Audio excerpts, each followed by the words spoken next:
Pang ilan na nito ninyo dong? Pag-unom. Pang-anim na to, pang-lima? Unom. Pang-unom na dito sa kabila agay. Hulog man dong. So pang-anim na po siya no, nila sa isang araw. So ayan no, kita ninyo naman kung gaano kaganda, di ba? Kung ikaw ang naghahanap ng molder, no? Na talagang recommendable at napakabilis, no? I-message niyo ako. I-follow niyo yung Facebook page natin, Jim Hardware Kukulamber Concrete Products Kanituan Branch. Jim Hardware Kukulamber Concrete Products Malulang Branch. Triple A and F Kukulamber. Ang ating personal Facebook account, Felix Tan Pagikan Jr. Ang ating Instagram, Felix_Pagikan 2000. At saka yung ating personal Facebook account, ating YouTube channel, Jim Hardware Kukulamber Concrete Products. At saka yung ating TikTok at Jim Hardware Cagayan de Oro or Felix Tan Pagikan Jr. So ito po yung molder natin, no? Yung molder natin ay tawag dito 4x4x8 feet siya, adjustable na po siya, lifetime use na po ito dahil 4mm thickness po ang ginagamit natin na steel plate dito. So napakakapal, no? Kailangan lang natin buhusan, kailangan lang natin hugasan ang loob pagkatapos gamitin. Okay, napakabilis lang ilagay yung mating. Tingnan natin kung paano nila ilalagay yung mating. Ilagay niyo yung mating doon. Ano niyo?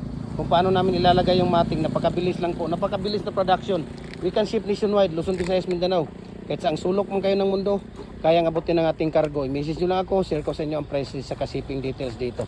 Okay? So ito, isang araw, buong araw, ito ang ginagawa nila ngayon. So mayroon pa silang pang-anim. Okay? 3 sa umaga, 3 sa tanghali. Pagka ready na yung mating natin, ibig sabihin yung bakal na nilalagay natin sa loob, pag ready na, 6 na sako na simento ang magagawa nila sa isang araw. Ayun, napakabilis lang, di ba? Tingnan ninyo kung gaano kaganda ang ating concrete post, kung gaano katibay. Sa purma at hugis pa lang, ayun, makikita nyo na, sa purma at hugis pa lang makikita nyo na. Jim Hardware, Kanituan Branch, ayan po yung store natin. Ayan o, Jim Hardware. Yan po ang papuntang tawag dito, Ipunan. Yan ang papuntang Ipunan. Ito naman dito sa kabila papunta ng SM Uptown. Ipunan Bridge, Bulao, near Bulao Bridge. Ayan oh. Yan niyo, napakagaling, napakaganda po, di ba?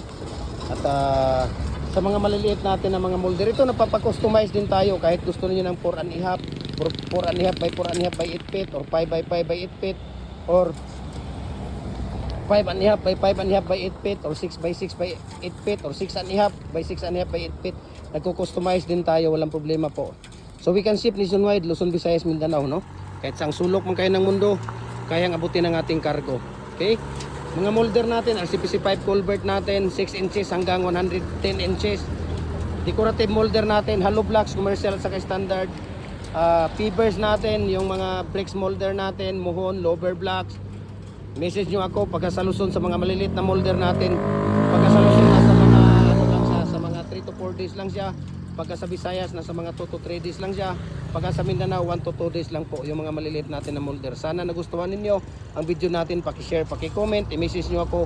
Ang concrete post natin 6 feet, 4x4 by 6 feet, 200, 4x4 by 7 feet, 230, 4x4 by 8 feet, 280. Yan po ang semi-special natin na pins concrete post o dragon pot post natin. Mabuhay ang God bless po sa ating lahat.